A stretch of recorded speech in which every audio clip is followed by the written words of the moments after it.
मैं डाकू जरूर आं पर बेगैरत नहीं आं।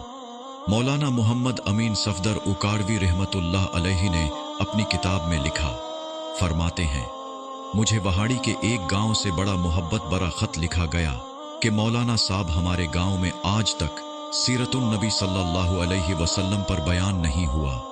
हमारा बहुत दिल करता है आप हमें वक्त अनायत फरमा दें, हम तैयारी कर लेंगे। मैंने मोहब्बत भरे जज्बात देखकर खत लिख दिया कि फला तारीख को मैं हाजिर हो जाऊंगा। दिए गए वक्त पर मैं फकीर ट्रेन पर से उतर कर टांगे पर बैठकर गांव पहुंच गया तो आगे मेजबानों ने मुझे हदिया पेश करके कहा, मौलाना साहब आप जा सकते हैं, हम बयान नहीं करवाना चाहते। वजह पूछी तो बताया कि हमारे गांव में 90% कादियानी हैं। वो हमें धमकियां देते हैं कि ना तो तुम्हारी इज्जतें, न माल, न घर बार महफूज रहेंगे। अगर सीरतुन नबी सल्लल्लाहु अलैहि वसल्लम पर बयान करवाया तो मौलाना साहब हम कमजोर हैं, गरीब हैं, तादाद में भी कम हैं, इसलिए हम नहीं कर सकते। मैंने लिफाफा वापस कर दिया और कहा, बात तुम्हारी होती या मेरी होती तो वापस चला जाता। बात मदीने वाले आका सल्लल्लाहु अलैहि वसल्लम की इज्जत की आ गई है, अब बयान होगा, जरूर होगा। वो घबरा गए कि हजरत आप तो चले जाएंगे, मसला तो हमारे लिए होगा। मैंने कहा, इस गांव के आसपास कोई डंडे वाला यानी बासर या गुंडा है। उन्होंने बताया कि गांव से कुछ दूर नूरा डाकू रहता है, पूरा इलाका उससे डरता है।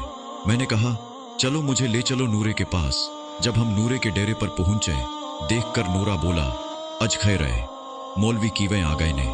मैंने कहा कि बात हुजूर सल्लल्लाहु अलैहि वसल्लम की इज्जत की आ गई है, तुम कुछ करोगे।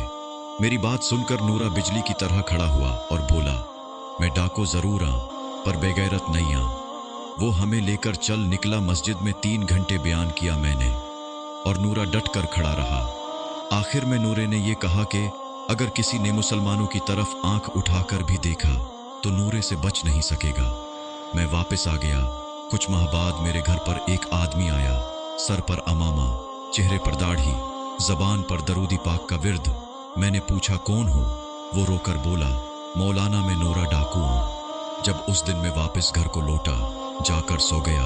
आंख लगी ही थी, प्यारे मुस्तफ़ा करीम सल्लल्लाहु अलैहि वसल्लम मेरे ख्वाब में तशरीफ लाए। मेरा माथा चूमा और फरमाया, आज तूने मेरी इज्जत पर पहरा दिया है, मैं और मेरा अल्लाह तुमसे खुश हो गए हैं।